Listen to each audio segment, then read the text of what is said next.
A'udzubillahi Bismillahirrahmanirrahim. Banyak baiknya pada petang ini kita mulakan majlis bicara psikologi tabung haji, Healing the Invisible Wound dengan bacaan Ummul Furqan Al-Fatihah. A'udzubillahi minasyaitonirrajim. Bismillahirrahmanirrahim. Alhamdulillahirabbil alamin. Arrahmanirrahim. Maliki yaumiddin. Iyyaka na'budu wa iyyaka nasta'in. Ihdinas siratal mustaqim. صراط الذين أنعمت عليهم غير المغضوب عليهم ولا الضالين آمين.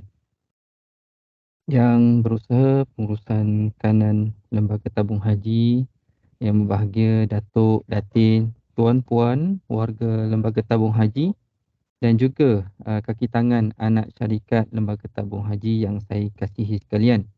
Alhamdulillahirabbil alamin, segala puji bagi Allah Subhanahu Wa Taala dengan segala nikmat yang Allah berikan kepada kita semua pada hari ini. Insya-Allah pada hari ini kita akan bersama-sama dalam majlis ilmu, iaitu sempena dengan sambutan bulan kaunseling peringkat tabung haji pada tahun 2023. Dan seterusnya, marilah kita sama-sama selawat dan salam kita ke atas junjungan besar Nabi Muhammad sallallahu alaihi wasallam. Allahumma salli ala Sayyidina Muhammad wa ala ali Sayyidina Muhammad. Semoga kita perbanyakkan salam dan selawat kita ke atas junjungan besar Nabi Muhammad sallallahu alaihi wasallam. Lagi-lagi pada bulan Rabiul Awal kan. InsyaAllah pada hari ini pun dah 17 Rabiul Awal. Alhamdulillah kita dah ada 51 orang yang telah bersama-sama dengan kita pada petang ini. Boleh lagi kita sebarluaskan pautan untuk program pada petang ini kepada rakan-rakan yang ingin bersama dalam majlis ilmu kita pada petang ini. Alhamdulillah, insya-Allah pada hari ini juga kita akan pilih salah seorang peserta terbaik. Insya-Allah kita akan hadiahkan sebuah buku yang insya-Allah kita akan bincangkan juga pada petang ini, iaitu Healing the Invisible Wound. Tulisan daripada salah seorangnya adalah penulisnya adalah Dr. Alizi Alias, insya-Allah. Okey, sebelum kita pergi lebih jauh, insya-Allah saya ingin kongsikan sedikit kenapa penganjuran sambutan bulan kaunseling kebangsaan ini dianjurkan pada setiap tahun. Program sambutan bulan kaunseling tabung haji adalah merupakan acara tahunan yang dilaksanakan sejak tahun 2019 selari dengan sambutan bulan kaunseling kebangsaan di peringkat kemanusiaan. Platform ini juga digunakan untuk memberi peluang kepada warga tabung haji untuk mempelajari ilmu dan kemahiran pengurusan emosi dan psikologi yang sihat daripada pakar-pakar luar. Ia juga untuk memberi pendedahan kepada perkhidmatan menolong daripada kaunselor Lembaga Tabung Haji dan juga rakan-rakan pembimbing akrab Lembaga Tabung Haji sebagai salah satu sistem sokongan kepada warga tabung haji di seluruh negara, insya-Allah. Objektif pada penganjuran bulan kaunseling ini juga adalah, yang pertamanya adalah untuk membudayakan nilai teras tabung haji, iaitu prihatin dan penyayang. We care because we love. Dan seterusnya meningkatkan kesedaran dan kepentingan perkhidmatan kaunseling profesional sebagai salah satu sistem sokongan penting dalam mewujudkan kesejahteraan individu. Dan yang ketiga adalah memberi kesedaran dan pengetahuan berkaitan penjagaan kesihatan mental dan fizikal ke arah kesejahteraan psikologi. Tema yang dipilih pada sambutan bulan kaunseling tahun 2023 peringkat tabung haji pada tahun ini adalah keluarga sejahtera, psikologi terpelihara. Tuan-tuan, puan-puan yang saya kasihi sekalian, insya-Allah pada awal program sempena sambutan bulan kaunseling pada tahun ini, kita bawakan satu slot yang saya rasa sangat-sangat special, iaitu bicara psikologi tabung haji yang membawa tajuk Healing the Invisible Wound. Okey, sebelum kita pergi lebih lanjut lagi, apa yang dimaksudkan dengan invisible wound ni? Invisible wound bermaksud luka yang kita tidak nampak. Itulah luka emosi atau kecederaan psikologi yang berlaku dalam diri seseorang. Seringkali kita mengabaikan luka itu dengan anggapan bahawa luka itu akan sembuh dengan masa yang menyembuhkan. Adakah masa itu menyembuhkan? InsyaAllah pada hari ini kita akan bersama-sama dengan salah seorang um, penulis kepada buku Invisible One ini, iaitu yang berbahagia Dr. Alizi bin Alias. Sedikit latar belakang berkaitan dengan penceramah kita pada hari ini. Dr. Alizi memegang PhD Psikologi Industri dan Organisasi daripada Universiti Kebangsaan Malaysia. Beliau juga telah menamatkan sarjana Sains Psikologi Gunaan daripada University of Surrey, United Kingdom, dan memegang 2 bachelor sarjana muda Sains Kemanusiaan Psikologi di Universiti Islam Antarabangsa, dan juga sarjana muda Ilmu Wahyu dan Warisan Islam. Kalau yang sentiasa mengikuti ciri-ciri perkongsian di Soul Fitness, beliau merupakan salah seorang figura yang sentiasa bersama memartabatkan, mengetengahkan isu-isu psikologi Islam yang di media masa dan di media cetak, insya-Allah. Okey tuan-puan, penceramah kita telah bersama dengan kita. Mungkin doktor boleh kita test mic sikit, doktor? Yes, Ah, subhanallah, kita boleh dengar. Alhamdulillah. Terima kasih doktor. Okey. Ya. So, insya-Allah pada petang ini kita akan bersama-sama dengan penceramah kita sesi santai bersama dengan Dr. Alizi. Jadi kepada para penonton yang bersama dengan program kita pada petang ini, ada 88 mata memandang di sini. Boleh uh, sampaikan perkongsian anda, apa yang anda faham daripada perkongsian daripada Dr. Alizi. Sekiranya ada soalan-soalan, bolehlah utarakan di ruangan chat. InsyaAllah kita akan raikan soalan-soalan berikut, dan pastinya daripada respon anda di ruangan chat nanti merupakan salah satu kriteria untuk anda terpilih sebagai peserta terbaik pada petang ini. InsyaAllah kita pilih salah seorang saja, doktor. Nanti kita Yes, insyaAllah kita akan umumkan di akhir sesi nanti. Okey. insyaAllah. So bagaimana dengan semua, dah ready ke? Kalau ready boleh catatkan di ruangan chat ready. Kita nak tengok dah ready ke tak ni. Kalau di ruangan chat, kalau ready boleh typekan ready. InsyaAllah kita boleh mulakan dengan soalan yang pertama kepada doktor pada petang ini. Alhamdulillah, Roslina dah ready. Hajah Siti Aisyah. Okey, kita tengok lagi. Mungkin kita tengok 5 lagi.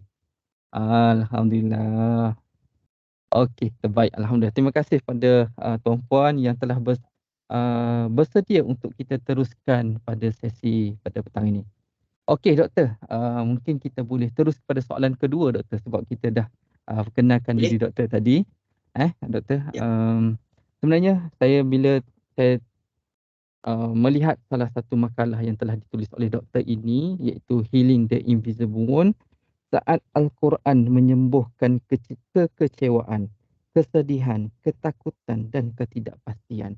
Dan apabila bercakap berkaitan dengan healing the invisible wound ni doktor, kita seringkali bercakap berkaitan dengan luka yang kita tak nampak ni doktor. Ya.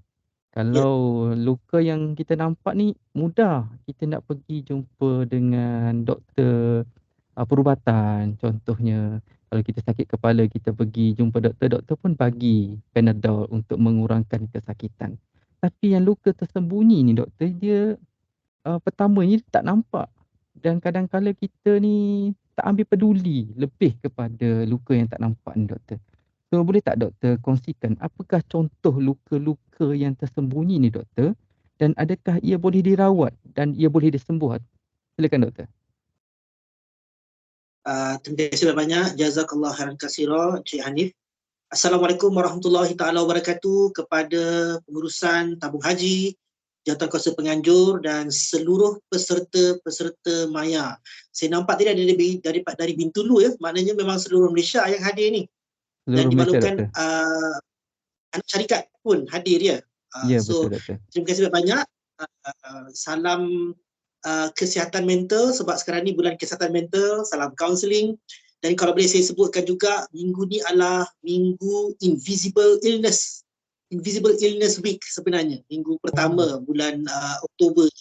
So sesuailah dengan bedah buku atau bicara kita pada hari ini.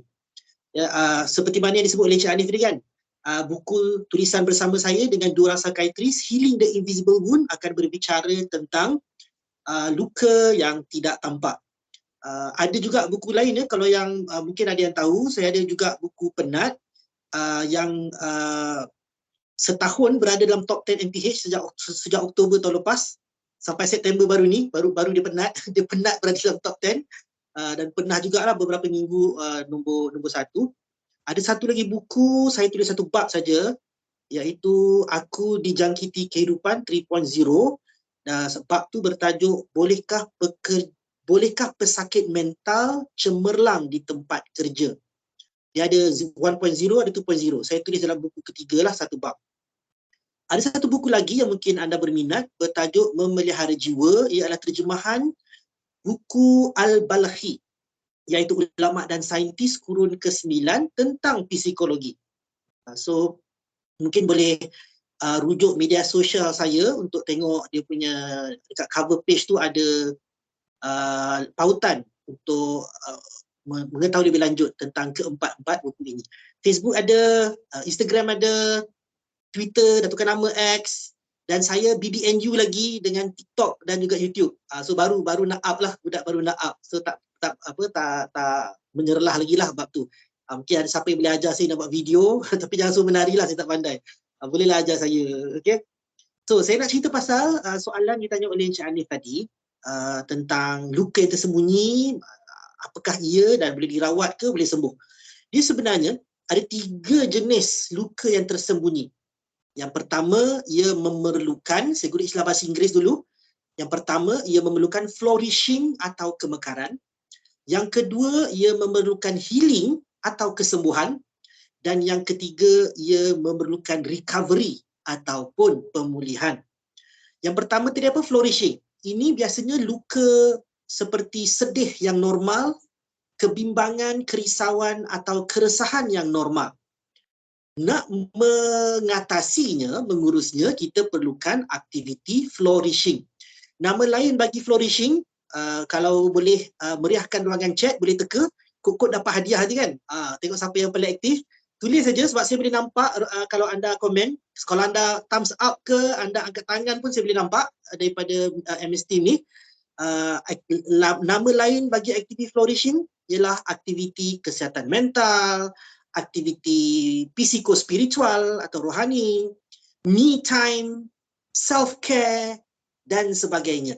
So ini sudah pun cukup. Kalau anda nak beri contoh, silakan. Apakah contoh kalau anda sedih secara normal, mungkin kematian ayah, kematian ibu, ataupun sedih dengan kegagalan yang harian yang biasa, apakah aktiviti flourishing yang anda lakukan? Pergi makan-makan ke, jalan-jalan ke, boleh kongsikan. Sebab setiap orang lain dia punya aktiviti flourishing yang efektif.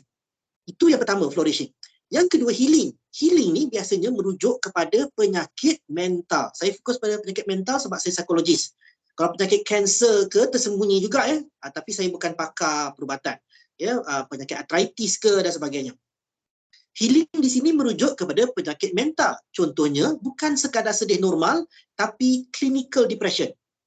Bukan sekadar anxiety yang normal, tetapi anxiety disorder. Mereka ini perlu healing. Healing di sini merujuk kepada rawatan profesional 2 pakar, iaitu doktor psikiatri atau ahli psikologi klinikal. Mereka memerlukan ubat-ubatan ataupun psikoterapi. Itu rawatan dia. Dia yang support system tu lain. Itu kemudian yang penting wajib buat dapatkan rawatan sebab mereka berdua inilah yang pakar dalam penyakit mental. Ya, kalau nak jampi ruqyah pun mereka masih bukan pakar, itu supporting saja. Kena rujuk kepada 2 orang saja ya, psikiatris atau klinikal psikologi. Saya pun tak boleh sebab saya organizational psychologist. Jangan mengaku pakar kalau anda bukan pakar, dan saya tak mengaku pakar dalam bab penyakit mental. Saya belajar juga masa saya sarjana muda, tetapi saya tak belajar di peringkat sarjana dengan praktikumnya, dengan teori yang lebih banyak dan sebagainya. Saya belajar basic saja. Tapi boleh komen sikit-sikit. Tak boleh komen banyak-banyak. Itu healing. So kalau orang nyanyi, saya tak boleh dengar sekali je lagu tu, healing sampai pagi. Healing sampai pagi tu dekat sungai ke, kat hutan ke, itu kan healing, itu flourishing. Ya. Healing kat masjid pun tidak. Masjid tu untuk flourish. Healing kat hospital mungkinlah kot, kat klinik ke atau doktor datang rumah, itu mungkinlah healing. Itu yang kedua. Yang ketiga, recovery. Recovery merujuk kepada penyakit mental yang dalam proses pemulihan yang panjang, sebab banyak penyakit mental yang lambat sembuh, kadang bertahun-tahun. Kadang-kadang ada yang meninggal dunia pun tak sembuh-sembuh. So, recovery adalah penting di sini supaya pesakit mampu mengurus simptom. Bila mampu mengurus simptom, senanglah dia nak solat, nak puasa, nak pergi umrah, nak beribadah dan sebagainya. Walaupun kesembuhan tu lambat lagi. Ini di samping makan ubat atau psikoterapi, dia juga buat aktiviti flourishing. Antara dua temu janji dengan doktor, dia boleh dapatkan talian kaunseling. Jumpa akrab boleh, jumpa pegawai psikologi, telefon talian heal, talian kasih dan sebagainya, dan dapatkan sokongan sosial daripada keluarga dan juga sahabat. Ada luka tersembunyi yang sembuh tanpa parut, itu perlukan healing. Ada yang sekali-sekala berdarah semula, ia perlukan recovery. Ada yang kekal berparut tapi tidak berdarah lagi, itu perlukan terus flourishing. Dan bagi saya, mereka adalah individu yang kuat dan mereka masih mampu bahagia jika mereka mendapatkan rawatan dan terus melakukan aktiviti flourishing. Sekian, kembali pada penerusi majlis. Pada Okey. Hanif. Terbaik doktor. Alhamdulillah. Maksudnya di sini kita boleh murnikan kefahaman kita. Biasanya kita sebut semua healing ya doktor. Healing mana? Healing ambil tepi pantai kan. Biasa kalau kita gunakan terma itu, sekarang ni kita boleh harmonikan. Perkataan healing itu merujuk kepada rawatan-rawatan profesional daripada pertama dua badan induk tadi, iaitu daripada psikiatri dan juga daripada psikologi klinikal. Dan kalau kita nak boleh ketengahkan terma flourishing. Flourishing itu kemekaran, iaitu apa daya tindak yang kita buat apabila kita mengalami sedih-sedih yang normal, keresahan, kebimbangan yang normal. Seperti mana kalau saya sendirilah, kalau saya boleh kongsikan kepada semua, saya bagi reward. Just makan aiskrim, itu pun dah menenangkan apa juga keresahan yang ada. Okey. Saya suka baca buku. Saya suka baca buku, Ha. jalan-jalan. Itu saya punya flourishing lah. Aiwah. Mungkin rakan-rakan yang 142 orang yang sedang menonton sekarang ni boleh kongsikan apa aktiviti-aktiviti flourishing yang tuan-puan buat. Mungkin perkara itu boleh menjadikan idea kepada penonton-penonton yang lain. InsyaAllah itu adalah ganjaran untuk kebaikan yang berterusan insyaAllah kepada rakan-rakan kita insyaAllah. Okey, diteruskan kepada soalan yang seterusnya doktor. Invisible wound ni ataupun luka yang tak nampak ini doktor, dia boleh dikaitkan dengan episod trauma pada diri individu. Kalau mungkin sebelum ini dia ada berlaku kematian ataupun kemalangan. Episod-episod ini seperti ini tidak dapat kita menampakkan kesan secara fizikal, namun kesannya terhadap diri individu pada dalaman iaitu lebih parah. Boleh tak doktor kongsikan sedikit berkaitan dengan trauma dan cara untuk menangani trauma itu sendiri doktor? Ya. Okay. Terima kasih Encik Hanif.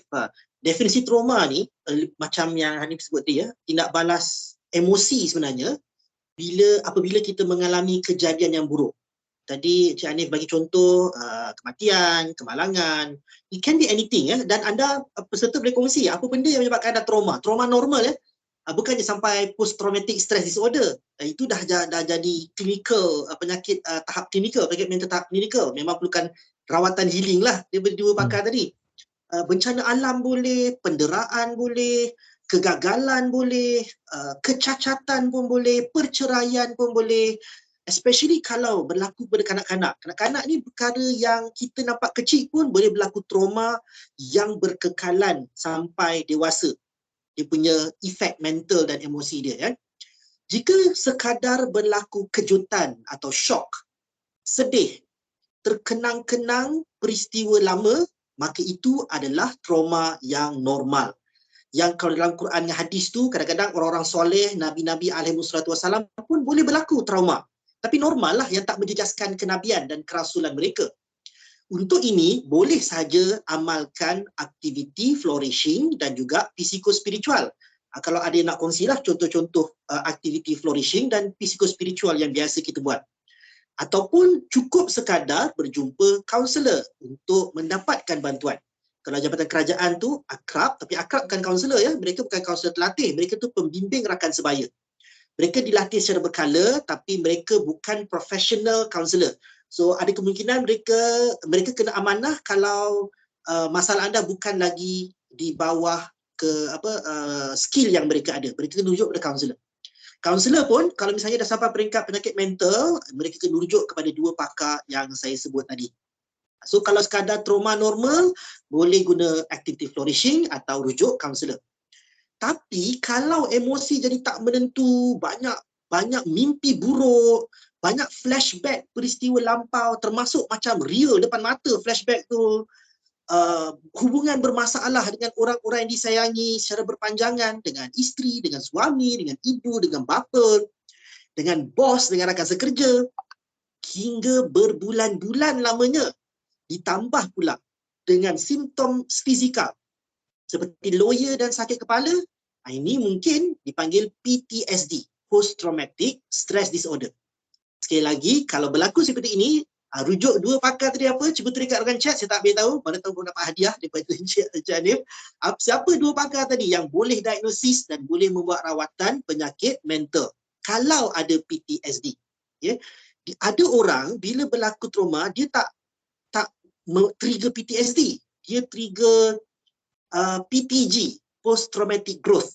Tapi kalau nak tahu lebih lanjut, kena beli buku Healing the Invisible Wound lah. Ciri-ciri orang macam mana yang bila berlaku trauma, dia boleh jadi bingkas balik lebih kuat daripada sebelumnya. Okey, kembali semula kepada Hanif, silakan.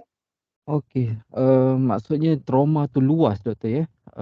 Maksudnya di sini ada yang peringkat perlu kepada aktiviti flourishing sahaja. Mungkin kita boleh pergi kepada 3 definisi luka tersembunyi tadi, yang mana boleh pergi pada flourishing sahaja ataupun perlu kepada healing tadi, iaitu mendapatkan rawatan profesional, dan mungkin perkara penyakit-penyakit ataupun kesihatan mental tadi boleh kepada tindakan recovery.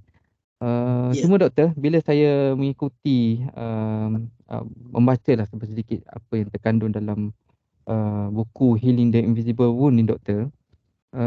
Sebelum ni kita, ialah anggota tabung haji ni, dia terkenal dengan aktiviti haji, perkhidmatan haji kepada warga kepada masyarakat di Malaysia. Biasa kita pergi ke Taif, kita pun tahu apa yang berlaku di sejarah-sejarah di Madinah, dan apa yang ada salah satu daripada yang diketengahkan dalam buku ini, peristiwa paling menyakitkan bagi Nabi Muhammad sallallahu alaihi wasallam. Mungkin soalan seterusnya doktor, mungkin doktor boleh kongsikan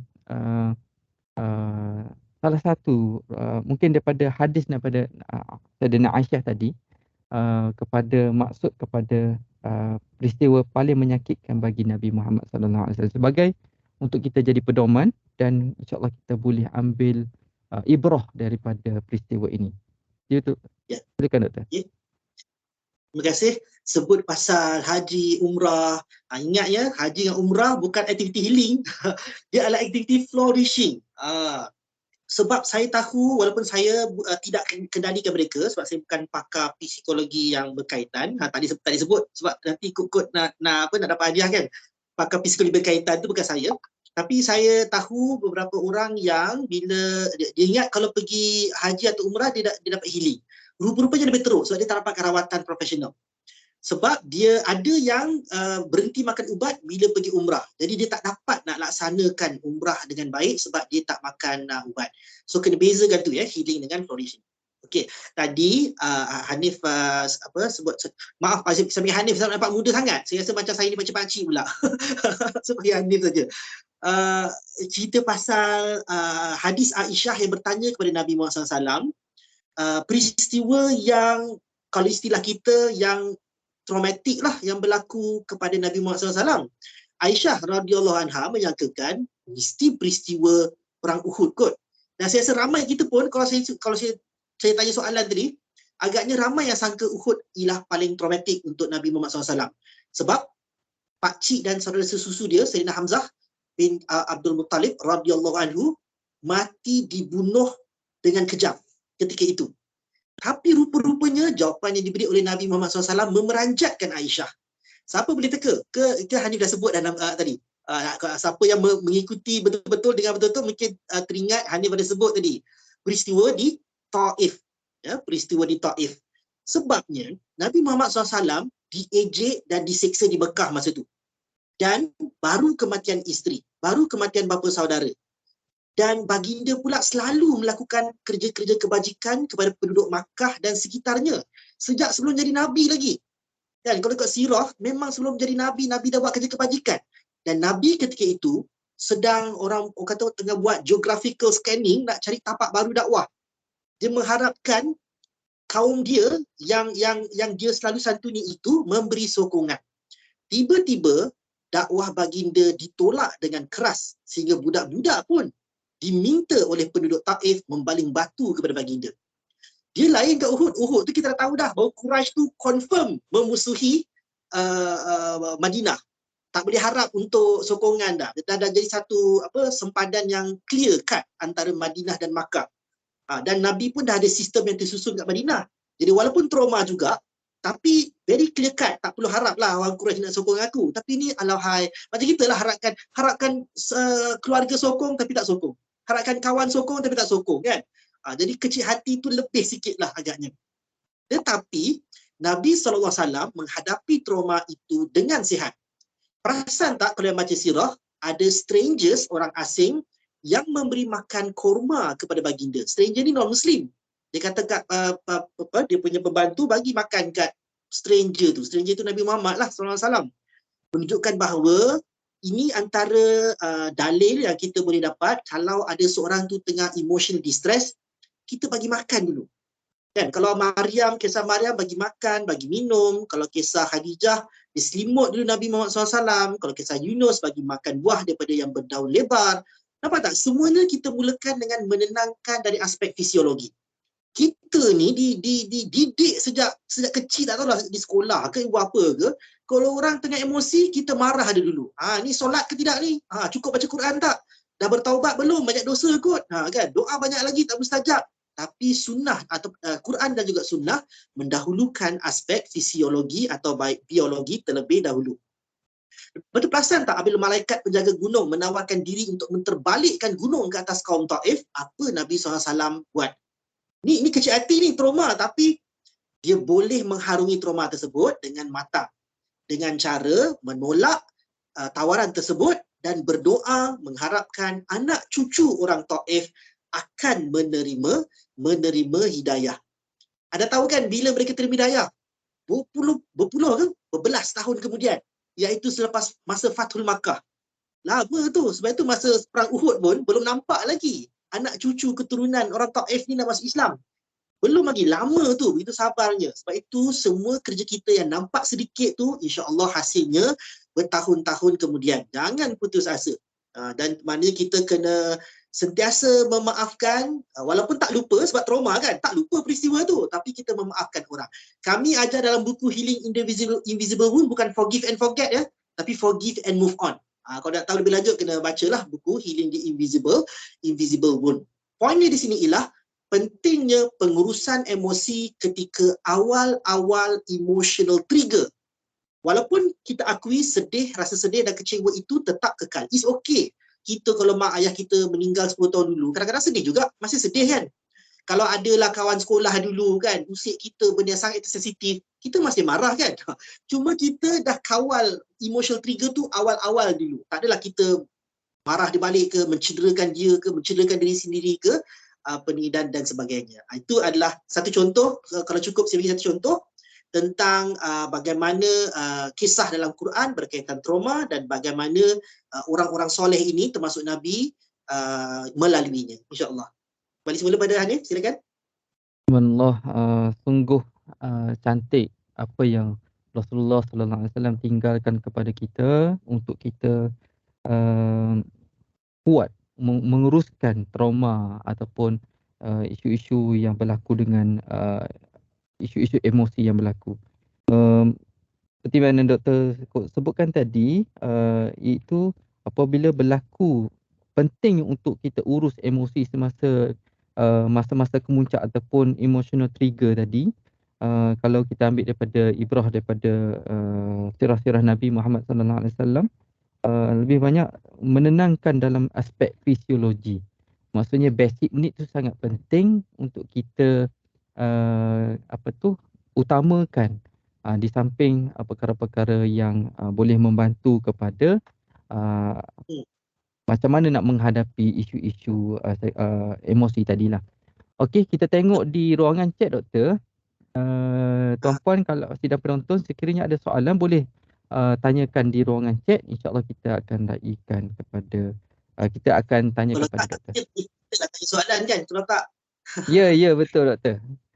Uh, contohnya siapa siapa boleh tahu hadis bagaimana cara mengurus kemarahan. Ada dua cara yang Nabi Muhammad SAW ajar. Marah tu ialah emotional trigger. So nak elak daripada marah tiba-tiba secara melampau, mengamuk, apakah dua kaedah yang Nabi ajar dalam hadis? Ni dua hadis berbeza lah, riwayat berbeza dan kaedah yang berbeza. Siapa boleh jawab dalam boleh Google sekejap, lepas tu copy and paste jawapan di dalam ruangan chat. Okey, silakan. Alhamdulillah. Kita tengok di ruangan chat. Oh, Alhamdulillah sebenarnya dah tadi ada yang buat kongsikan aktiviti flourishing. Pertamanya Oh, tidur. nampak. Alhamdulillah. Okey. Yang kedua berborak dengan parent di kampung. Alhamdulillah. Mungkin sesi bersama ataupun sesi bersembang dengan ibu bapa melalui telefon setiap hari. Ada, Alhamdulillah doktor. Saya ada kawan saya yang setiap malam selepas isyak ia akan call mak dia. Ah, Call tu memang Alhamdulillah. macam call dengan kekasih lah. Maksudnya panjang lebar apa yang ditanya pada setiap hari doktor. Mungkin itu adalah aktiviti flourishing. Mungkin pada setiap hari tu dia banyak tekanan yang berlaku di pejabat dan sebagainya. Mungkin aktiviti malam itu bukan aktiviti flourishing untuk mereka memekarkan isu-isu psikologi. Saya terpaksa akui juga ada orang mungkin ibu dia dah meninggal, so tak fair lah kita, lain lah aktiviti flourishing setiap orang berlainan. Ada orang Betul. misalnya bergantung mak ayah dia kok kan dah 2 tahun, so setiap Hmm. orang ada dia kisah tersendiri. Jangan lupa Nabi Ibrahim ayah dia penyembah berhala kan.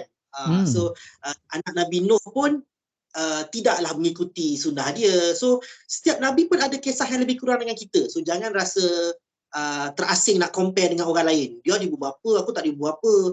Ibu bapa dia baik, ibu bapa aku misalnya annoying ke misalnya kan. Jangan compare. Setiap satu itu adalah rezeki masing-masing, kekuatan masing-masing insya-Allah. Alhamdulillah. So, maksudnya di sini tadi pun doktor ada sebutkan adalah konsep yang diterapkan di dalam buku ini bukan forgive and forget tapi forgive and move on.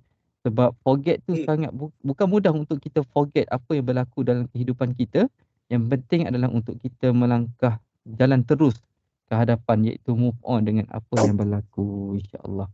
Okey, sekiranya ada soalan mungkin kita boleh okey, Humaira Sulaiman ni ada berkongsi mungkin soalan daripada doktor tadi, aktiviti untuk menenangkan apabila kemarahan iaitu apabila berdiri hendaklah duduk, sekiranya belum hilang berbaring. Itu mungkin ataupun doktor boleh kongsikan dua hadis tadi doktor, cara untuk mengawal kemarahan. Yes, yang tadi tu betul lah yang pertama. Yang kedua ialah hadis yang dituju kepada riwayat Muawiyah bin Abu Sufyan. Ada yang boleh Google. Masa tu ada orang tegur Muawiyah secara kasar. So apa yang Muawiyah buat? Dia berhenti sekejap, lepas tu dia keluar sekejap, lepas tu dia buat apa? So, kalau boleh Google, cuba cari jawapan dia. Nanti saya beritahu betul ataupun salah ya. Okey, menarik. Alhamdulillah. Mana yang boleh jawab soalan doktor ni kita bagi hadiah nanti. Okey. Humaira dah dapat soalan, dah dapat jawapan satu lagi. Mungkin yang itu mungkin jarang-jarang kita dengar apa yang Muawiyah buat tadi. Okey, di samping tu doktor boleh Dia kita fisiologi tu saja. Macam Hani sebut tadi lah, dia fisiologi juga, kawal fisiologi dulu. Awal-awal. I see. Apa tak? Berdiri, duduk. Duduk, baring. Tak Fisiologi sebut dia sangat tu. pasal dia kan. Fisiologi Mhm tu mhm. penting dalam Islam. Alhamdulillah. Baik, alhamdulillah. So, ada soalan daripada para peserta boleh tanyakan di ruangan chat, okey? Um, okey doktor, kalau ikutkanlah Pak Doktor, tadi doktor ada sebutlah berkaitan dengan trauma, sebut sedikit berkaitan dengan trauma doktor. Boleh tak doktor lebih detail sikit, macam mana untuk kita hadapi, trauma tu, kalaulah ia dalam keadaan, um, bukanlah tahap, penyakit mental lagi tapi dia dah nak ke severe tu. Tu Hmm, macam mana doktor? okey. Macam saya sebut tadi lah, kalau bila sebut satu trauma, yang severe ialah sebenarnya yang PTSD. PTSD ni memang ada sama juga, ada tahap mild, ada tahap moderate dan ada tahap severe lah. Dah ada orang jawab ke kalau trauma tahap PTSD, siapakah dua pakar yang sepatutnya layak untuk membuat diagnosis atau perawatan? Kalau belum ada yang jawab, boleh jawab. Kalau dah ada yang jawab, nanti tak tahulah pihak tabung haji bagi hadiah. Hopefully cukuplah hadiahnya. Tadi janji 2 je kan. Tak tahulah cukup ke tidak. Kalau tidak kena buku kat sebelah untuk dapatkan buku lagi.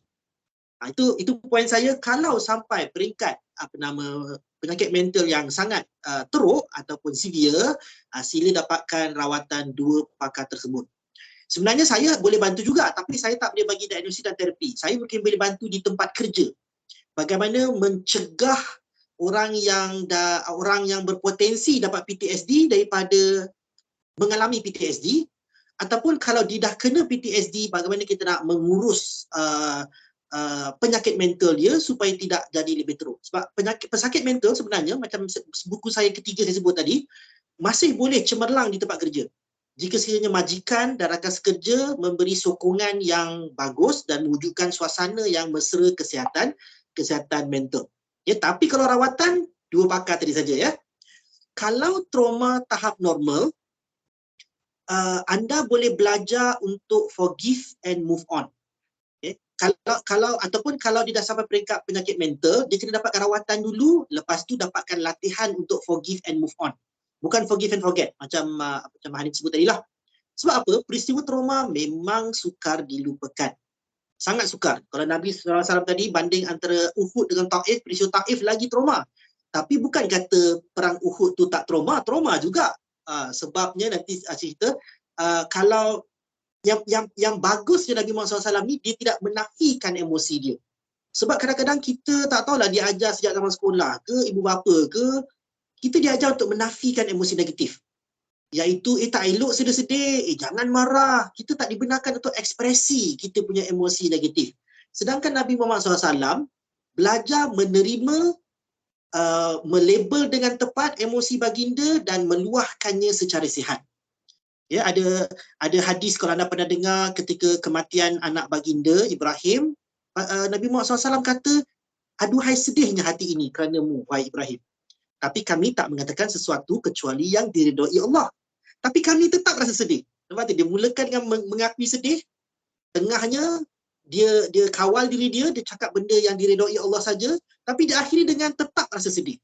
Tapi ini jarang diajar. Kita suka kata janganlah rasa sedih. Kita kena positive vibe saja. Kita kena positive thinking. Ini kadang-kadang saya rasa setengah penceramah yang tidak belajar psikologi telah salah ajar. Terutamanya kat TikTok. Kat TikTok banyak kan? Tips psikologi. Nombor 1, nombor 2. Bila cek dia punya credential, dia bukan pakar psikologi dan dia boleh memudaratkan mereka yang benar-benar ada penyakit mental. Bila dia buat, tak jadi. Yang normal buat okey, tapi yang penyakit mental dia ikut tak jadi, lagi lebih teruk. Dah ramai rakan saya yang dua pakar tadi mengadu lebih susah nak rawat sebab dia dah ikut kata-kata penceramah yang tidak pakar. Okay, so belajarlah untuk menerima emosi negatif. Ni tak tahu sesuai tu peserta buah haji ke tidak. Siapa boleh, ini favorite soalan saya masa mana-mana webinar. Apakah tajuk filem Disney Pixar yang tema utamanya ialah menerima emosi negatif supaya dia lebih bangkit menjadi lebih positif? Cuba jawab dekat ruangan chat. Kalau ada beritahu saya ni, Disney Pixar tak kisah Toy Story ke, Cars ke, Monsters Inc ke, yang tema utama, bukan tema kecil, tema utama dia. Kalau tak tahu, telefon anak tanya, cerita kartun apa ni Disney Pixar yang tema utama dia kena terima emosi negatif. Elok tengok dengan anak-anak supaya anak-anak yang takut nak mengadu emosi negatif dengan anda, insya-Allah akan berani mengadu pada anda. Saya takut anak anda pun boleh trigger penyakit mental. Sekarang ramai ya anak-anak remaja yang kanak-kanak belum balik pun boleh mengalami penyakit mental. Sebab itu penyakit mental tidak semestinya penyakit rohani. Sebab kanak-kanak yang belum balik pun boleh melukis lukisan adegan bunuh diri misalnya. So kita tak nak macam tu. Okay, sorry, kita kembali kepada poin yang apa tadi Hanif tanya. Okey. Kalau trauma tahap normal, boleh forgive and move on. Saya nak cerita pasal kisah Nabi SAW dan Wahsy. Siapa Wahsy ni? Wahsy ialah pembunuh Sayyidina Hamzah bin Abdul Muttalib radhiyallahu anhu. Wahsy pun radhiyallahu anhu ya, sebab masa dia bunuh Hamzah tu, dia belum Islam lagi. Dan dia masuk Islam selepas itu. So, Wahsy radhiyallahu anhu, dia seorang sahabat. Masa dia masuk Islam, dia nak berjumpa Nabi Muhammad SAW untuk memohon maaf daripada Nabi. Dan Nabi SAW memang memaafkan beliau. Tapi, dan ramai mereka terkejut, kalau tak baca kisah ini, hadis ini atau sirah ini, tapi Nabi SAW memberitahu dia tidak mahu melihat muka Wahsy. Tak nak tengok muka tu. Dia bukan marah lagi dah. Dia khawatir, baginda khawatir kalau melihat muka akan menyebabkan dia trigger kesedihan, flashback balik kematian bapa saudara baginda atau saudara sesusu baginda, iaitu Hamzah radhiyallahu anhu. Dan kalau anda tengok, kita ni kan suka nak ikut sunnah secara literal kan. Kalau makan tu Nabi makan tu kita kena makan tu. Tapi kalau Nabi naik unta, tak nak pula naik unta kan. Ada tak tabung haji buat program naik unta dekat wajib naik unta. Itu sunnah dekat Mekah atau Madinah, tak ada kan? Tak ada. Sahabat-sahabat mereka tak ikut pun sunnah Nabi yang seolah-olah memboikot Wahsy. Sebab sahabat tahu ini bukan sunnah syariah. Ini sunnah Nabi sebagai seorang manusia. Macam Nabi suka peha kambing, Nabi tak suka makan dog. Sahabat-sahabat tak ikut. Sahabat-sahabat makan dog dan Nabi tak larang. Kita ni kalau apa Nabi buat semua nak ikut, padahal kita lupa nak tengok aspek psikologi Nabi Muhammad SAW. So ini aspek psikologi Nabi sebagai manusia. Kalau agaknya Nabi terus berkomunikasi dengan Wahsy, takut trigger balik kesedihan. Maksudnya Nabi tahu macam mana nak terus flourishing. Macam mana nak menjaga kesihatan mental baginda. So sahabat tidak boikot Wahsy, dan Wahsy pula tak kecil hati. Kalau kita, kecil hatilah aku murtad balik lah. Aku tak nak sokong dia lah. Aku nak berhenti kerja lah dengan tabung haji misalnya kan. Tapi Wahsy tak bersikap demikian. Dia tahu bahawa ini adalah sunnah Nabi sebagai seorang manusia saja. So Nabi tidak pun kempen boikot Wahsy, tidak. Ini adalah ijtihad baginda semata-mata. So Wahsy pun terus-menerus melakukan amal soleh. Dan tahukah anda, selepas kewafatan Nabi Muhammad SAW pada waktu zaman Khalifah Abu Bakar radhiyallahu anhu, beliaulah orang yang telah membunuh seorang Nabi palsu. Siapa tahu nama Nabi ni? Banyak soalan saya beritahu ni. Nak dapat hadiah. Siapakah nama Nabi palsu yang telah dibunuh oleh Wahsy radhiyallahu anhu? Besar pahala dia ni. So walaupun dia tidak menyakiti hati Nabi sebab Nabi dah maafkan. Cuma Nabi tahu kalau tengok muka dia nanti trigger. Dan dia pun tahu kalau Nabi tengok muka akan trigger. It's okay. I feel psychologically secure. Kalau kita berdendam kan, tulis kat Facebook. Kawan aku tu kan kat tabung haji tu kan. Kalau dia marah kat tabung haji, habis pun dia kutuk tabung haji kan. Kita ni tak pandai nak mengurus emosi kita. Yang kadang-kadang tak semestinya betul ya. Tak semestinya matang itu. Kalau anda tak percaya lagi betapa Wahsy ni seorang yang baik, sebenarnya beliau diiktiraf oleh Imam Al-Bukhari sebagai periwayat yang thiqah, sebagai periwayat yang dipercayai. Dicatat sebagai salah seorang periwayat dalam kitab Sahih Bukhari. Ingat Imam Bukhari ni, dia punya streak ya, mengalahkan lecturer yang streak marking. Dia punya streak untuk mensyaratkan periwayat dalam kitab Sahih Bukhari memang sangat ketat. Dan Wahsy melepasi kriteria tersebut. Bukan calang-calang orang yang boleh diangkat sebagai periwayat kitab Sahih Bukhari. So point dia ialah kita wajar memaafkan orang yang menyebabkan kita trauma. Memaafkan peristiwa yang menyebabkan kita trauma. Tapi kita boleh wujudkan sempadan untuk menjaga kesihatan mental kita. Kan, kalau kita misalnya trauma dengan seseorang zaman sekolah, kita block dia dekat, kita unfriend dia dekat Facebook. Kita mungkin terpaksa block dia. Tapi kalau terpaksa jumpa dia, kita masih boleh berkomunikasi dengan cara seorang Muslim kepada seorang Muslim yang lain. Ataupun sebagai pekerja yang profesional kepada pekerja lain yang profesional. Cuma tak adalah nak macam huha-huha zaman dulu kan. Jom makan-makan sama. Kalau makan pun kita semua sopan kan. Maksudnya kita jaga sempadan. Dikhawatiri nanti kalau kita berbaik-baik semula, berapat-rapat semula, kita senang nak trigger. Nabi Muhammad SAW pun dia ada inner circle, dia ada middle circle, dia ada outer circle. Macam kita punya ring road lah kan, ada inner ring road, kan, Lebur Rehman Meru, ada middle ring road, ada outer ring road, macam suka duka tu kan. So dia ada circle dia yang sangat rapat dan kurang rapat. Kita pun kadang-kadang terpaksa buat begitu juga. Yang penting jaga kesihatan mental kita. Okey, sekian kepada Hanif. Alhamdulillah doktor. Maksudnya di situ kita perlu uruskan pentingnya apa, kita tak boleh nak sekat apa yang berlaku di luar batasan kita ataupun luar daripada kawalan kita. So dia tetap akan berlaku dan kita kena laluinya dengan menguruskannya apa jua isu yang berlaku dengan sebaiknya. Antaranya adalah tadi forgive and move on, dan penting juga adalah untuk memaafkan peristiwa-peristiwa yang telah berlaku ataupun orang-orang yang telah membuatkan kita trauma. Dan penting tadi bila doktor cakap buat sempadan, bermaksud di sini kita boleh kawal apa yang kita boleh kawal sahaja. Itu apa yang dalam kawalan kita. Itu kalau Nabi Muhammad SAW tadi juga ada buat inner circle, outer circle dan circle yang lebih luas lah. Alhamdulillah. Kalau di sini doktor tadi ada yang menjawab, saya assume je lah inside out, betul tak doktor? Betul, bagus. Alhamdulillah, Haji Rajli. Ada cara tepuk tangan tak gambar ketua tim? Kalau boleh tepuk tangan. Kalau ada, Alhamdulillah. Mana tepuk tangan. Raise hand. Terbaik. Okey. Jazakallah. Termasuk tepuk tangan untuk yang jawab yang tadilah, yang jawab tadi kan, saya tak ingat siapa tadi dapat jawab tadi. Tepuk tangan untuk mereka juga.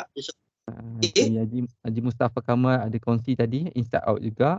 Dan dua individu ataupun profesional yang kita boleh rujuk iaitu clinical psychologist dan juga secretary. Jawapan daripada Haji Syarul Najmi. Alhamdulillah. Yes, betul. Tepuk tangan lagi. Alhamdulillah. Nabi palsu tadi doktor. Ini Musailamah Al-Kazzab. Jawapan daripada Alhamdulillah. Musailamah palsu masa tu, tapi jawapannya Musailamah Al-Kazzab. Okey. Ada satu soalan daripada Hajah Nurdayana doktor. Apakah perbezaan antara trauma dan fobia? Adakah kedua-duanya boleh mengakibatkan anxiety? Okey, trauma macam saya sebut dia normal, tapi kalau PTSD dia penyakit mental. Fobia ialah penyakit mental. Okay. Fobia ni, trauma kita bagi definisi tadi. Fobia ialah, kalau dalam bahasa paling mudah, ialah irrational fear. Ketakutan yang tidak rasional. Ada orang takut pada habuk, ada orang takut pada tempat yang sempit, claustrophobia. Ada orang takut pada tempat yang luas, agorafobia. Ada je kita kan kalau terlalu sempit kita rasa macam risau, tapi risau dia normal. Irrational fear ni dia jadi macam sama ada berpeluh melampau-lampau, dada berdegup luar biasa dan boleh jadi sakit perut, sakit dada yang menekan. So dia dah jadi tidak normal. Irrational fear. Ada yang takut ular, macam ular biasalah kan orang takut, tapi nampak ular dekat buku teks dia jadi terkejut dan campak buku jauh-jauh. Lepas tu terus berpeluh-peluh dan dada rasa sempit dan sebagainya. Itu maksudnya fobia. So berbeza sedikitlah dengan trauma, sebab fobia itu ada objek di hadapan dia yang dia takut secara irrasional. Manakala trauma biasanya adalah reaksi emosi kepada peristiwa-peristiwa yang berlaku dan ia boleh mengambil masa bertahun-tahun. Walaupun peristiwa tu tak berlaku lagi, kesan dia masih ada lagi seperti flashback, mengigau, mimpi buruk dan sebagainya.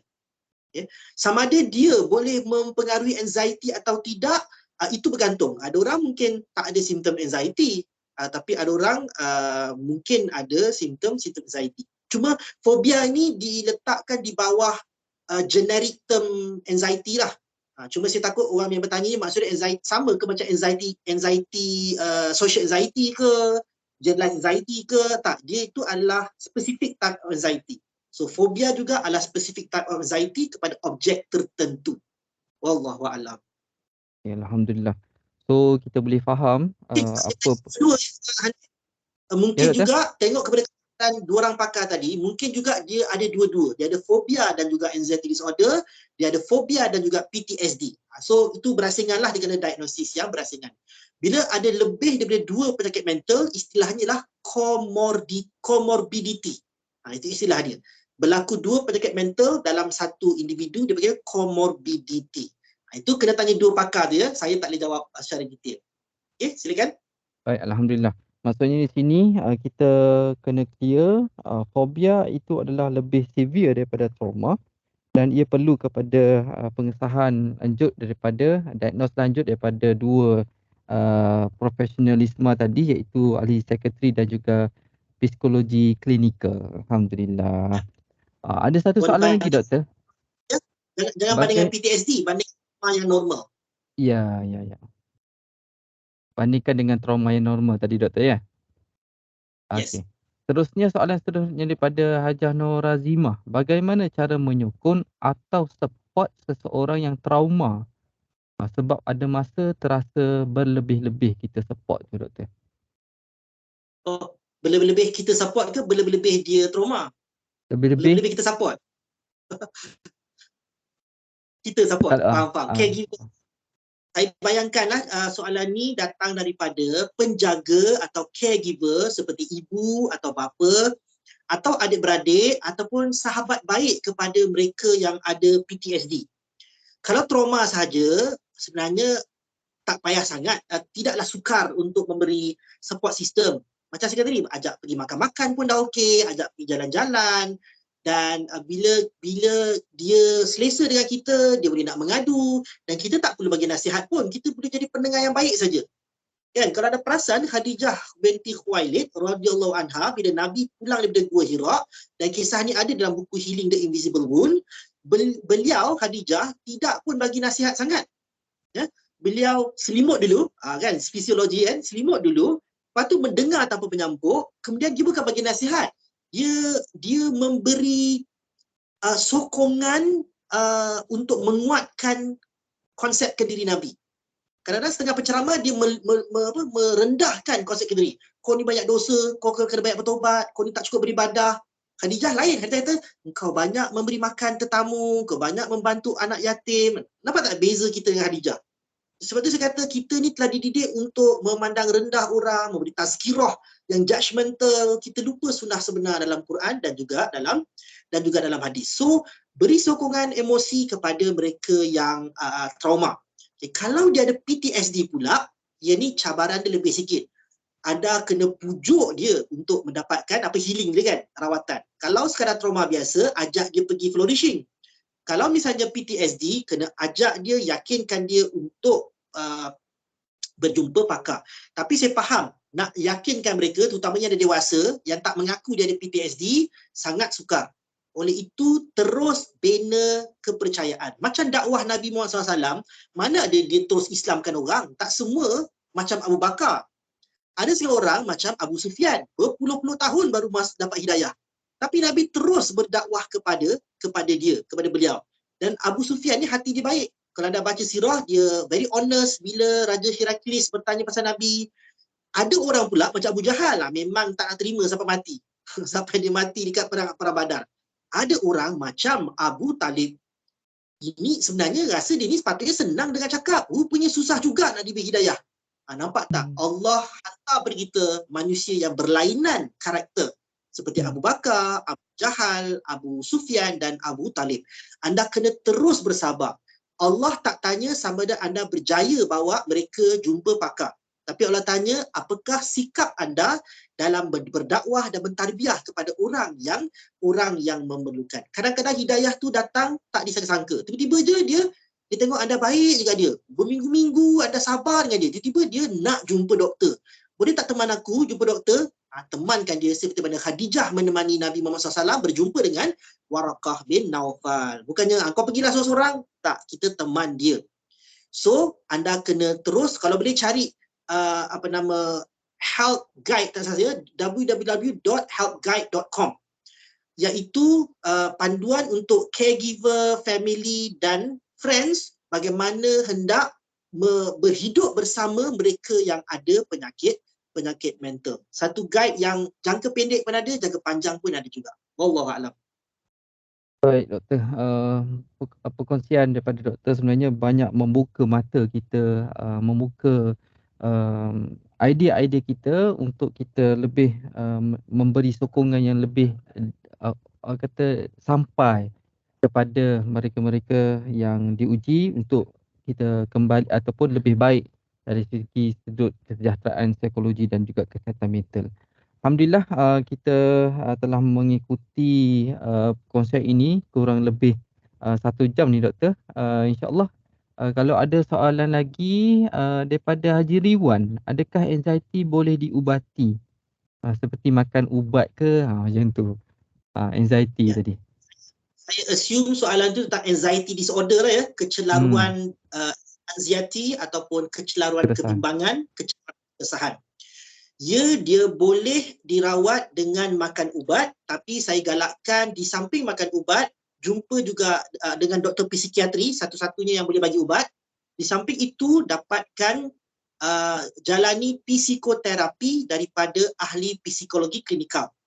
Cumanya kat hospital kerajaan tak banyak, tak ramai ya. Kita perlu melatih lebih ramai ahli psikologi klinikal. Biasanya beratur sangat panjang, kadang 3-4 bulan baru dapat jumpa, tak 6 bulan. Kadang-kadang kita terpaksa pergi kat tempat lain berbayar. Kalau nak murah, pergi dekat hospital universiti ataupun universiti yang ada program Masters in Clinical Psychology. Anda boleh dirawat oleh pelajar Master Clinical Psychology. Oleh kerana pelajar belum pakar, murahlah sikit. Tapi jangan bimbang, diorang diselia oleh pensyarah-pensyarah psikologi klinikal yang profesional. Kalau anda mampu, anda boleh pergi ke hospital swasta ataupun pusat-pusat psikologi klinikal yang ada banyak. Saya tu kat Shah Alam Kelang, dekat Bukit Mahkota ada ya sekarang yang terutama yang Muslim Clinical Psychologist buat. Cuba dapatkan, sebab kalau ubat dia boleh membantu biologi saja. Tapi kalau clinical psychologist, dia membantu dari segi psikoterapi dan dia latih anda secara berkala. Ada homework yang anda perlu buat. Dan jangan lupa counselling. Counselling dia support untuk anda recover lebih pantas. Sebab yang ubat-ubatan tu nak healing, psikoterapi nak healing, tapi counselling membantu recovery. Okey? Alhamdulillah. Terima kasih doktor. Tambahan ni. Yep. Kalau misalnya, sebab saya biasa dengar orang mengadu, makan ubat tak jadi, ada side effect. Doktor tahu pelbagai jenis ubat. So sentiasalah honest dengan doktor. Doktor, kalau makan ubat ni saya jadi gemuk lah. Boleh cerita, tak ada masalah. Doktor, kalau makan ubat ni saya jadi tak boleh tidur lah atau terlalu mengantuk lah. Bagi tahu. Nanti doktor pandai-pandai adjust dia punya dosage dan ataupun ganti ubat yang lain. Sebab doktor dia, ilmu dia menyeluruh. Dia boleh tahu mana yang sesuai dan tak sesuai. Yang penting anda kena bagi maklum malas. Okey? Yep. Silakan. Feedback itu sangat penting supaya rawatan yang kita terima itu dah sangat berkesan untuk diri kita, insya-Allah. Okey doktor, kalau ikutkan kita di sini di penghujung sesi ni, mungkin saya nak bagi ruang kepada doktor untuk wrap up kesimpulan sesi kita pada petang ini.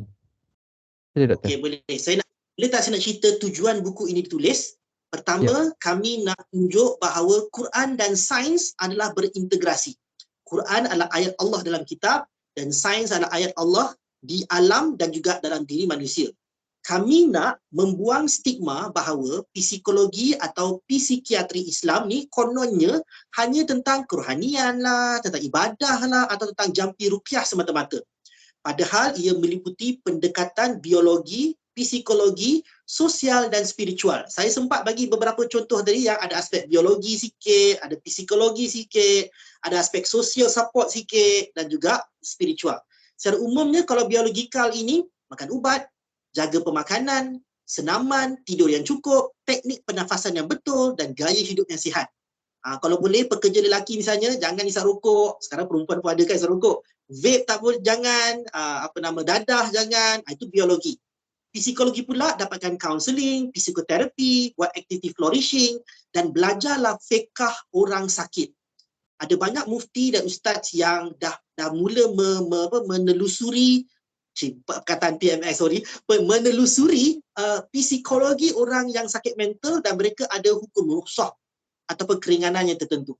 Aspek sosial pula, jangan lupa dapatkan sokongan sosial keluarga, sahabat, kejiranan, rakan sekerja, NGO masing-masing, masjid dan surau, dan juga selalulah lakukan amal soleh dan kebajikan dengan orang lain sebab dia membantu recovery juga.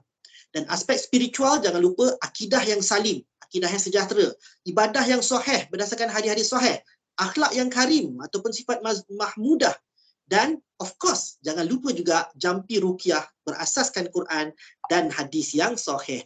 Barulah lengkap pendekatan bio-psiko-sosial spiritual. Dan itulah sebenarnya pendekatan zaman Nabi dan juga sehinggalah zaman tamadun Islam ketika kemuncak ilmu-ilmu perubatan dan ilmu psikologi ketika itu yang telah diwarisi oleh Barat, disekularkan dan sekarang kita nak munculkan balik tamadun. Kalau istilah Tun Ulama Badawi, Islam Hadari. Kalau ikut Tun Dato' Mahathir, wawasan 2020. Kalau ikut Datuk Sri Najib Tun Razak, transformasi 50. Dan kalau ikut Datuk Sri Anwar Ibrahim, Malaysia Madani. Kita nak kembalikan semula ilmu Quran berintegrasi dengan sains dan kita harap Malaysia menjadi pemimpin kepada negara-negara Muslim dan dirujuk oleh negara Barat yang sudah kosong jiwanya dari aspek kerohanian. Wallahualam. Silakan. Alhamdulillah, satu report kesimpulan yang sangat lengkap. Sebab kalau kita sebut berkaitan dengan bio, psycho, social, spiritual ni, sebenarnya agama itu sendiri telah mengajak kita untuk mengetengahkan cara-cara untuk kita bertingkah laku seperti Rasulullah Sallallahu Alaihi Wasallam untuk kita mencapai kesejahteraan dalam kehidupan, iaitu apa yang kita nak capai adalah redha Allah, pastinya untuk kita berjaya di dunia dan juga di akhirat. Alhamdulillah. Terima kasih banyak doktor. InsyaAllah sesi pada petang ini juga doktor, insyaAllah kita akan kongsikan di ruangan YouTube untuk tontonan semula pada rakan-rakan yang tidak sempat untuk ikuti secara menyeluruh. InsyaAllah perkara ini yang telah disampaikan oleh doktor memberi sedikit sebanyak pengetahuan, kemahiran untuk kita amalkan dalam kehidupan kita. Okey, sebelum kita akhir ni doktor, kita nak sharekan beberapa perkara. Mungkin Atirah boleh sharekan, kita akan kongsikan beberapa aktiviti yang kita akan laksanakan sepanjang bulan kaunseling. Itu peraduan poster kreatif. InsyaAllah kita akan wawalkan melalui email pada petang ini, insyaAllah. Terusnya Atirah,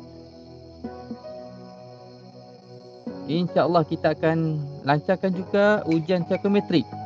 InsyaAllah kita untuk tuan-tuan diagnose apa tu saring diri tuan-tuan berkaitan dengan minda sihat. Terusnya kita akan kongsikan beberapa konten-konten berkaitan dengan kapsul psikologi pada 12, 17, 19 dan 24 akhir bulan. Terusnya Atirah. Okey, kita ada dua program, Counselor K4U dan juga kursus pemantapan akrab. Terusnya insya-Allah pada minggu hadapan kita akan ke Sarawak. Minta maaf, pada minggu ini kita akan ke Sarawak untuk bersama-sama dengan anggota Tabung Haji Sarawak. Dan pada 16 hari bulan kita ada bicara keluarga sakinah, insya-Allah. Terusnya okey, tuan-tuan boleh kongsikan, bagi feedback kepada program pada petang ini dengan membuat penilaian, insya-Allah. Okey, so kita nak umumkan pemenang peserta terbaik berdasarkan pemerhatian urusia sepanjang sesi ini. Um, kita umumkan pemenang kepada peserta terbaik pada petang ini jatuh kepada uh,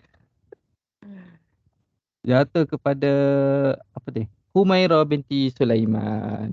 Alhamdulillah. InsyaAllah Hajiah Humaira kami akan postkan hadiah pemenang iaitu sebuah buku Healing the Invisible Wound kepada Hajah insya-Allah. Tahniah kepada pemenang, insya-Allah kepada rakan-rakan yang lain boleh cuba pada program yang akan datang. Okey tuan-puan, di akhir sesi ni jom kita sama-sama kita onkan kamera untuk kita ambil gambar kenang-kenangan bersama doktor insya-Allah.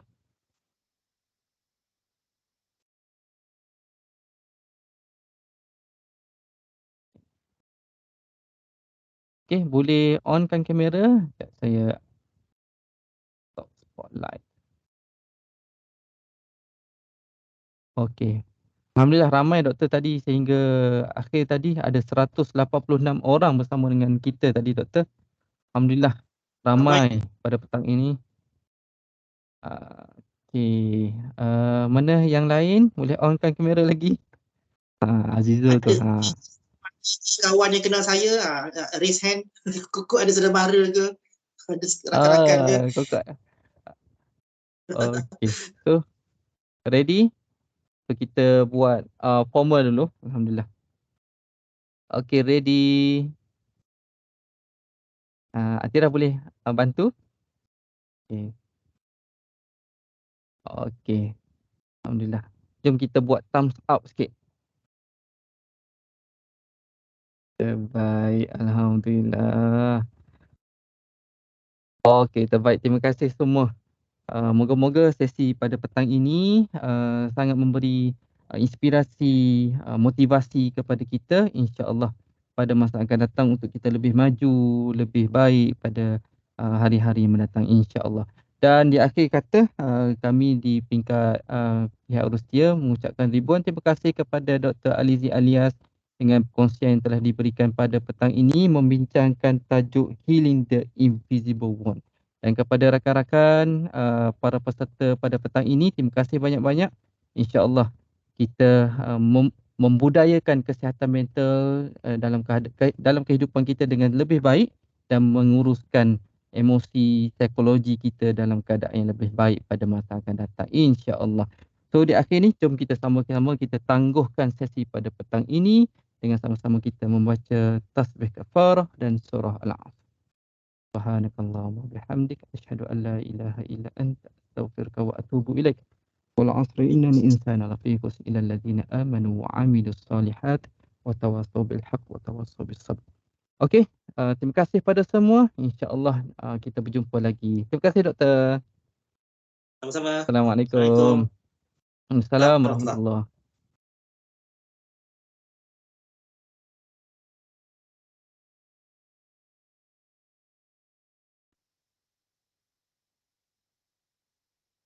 Terima kasih Haji Riwan.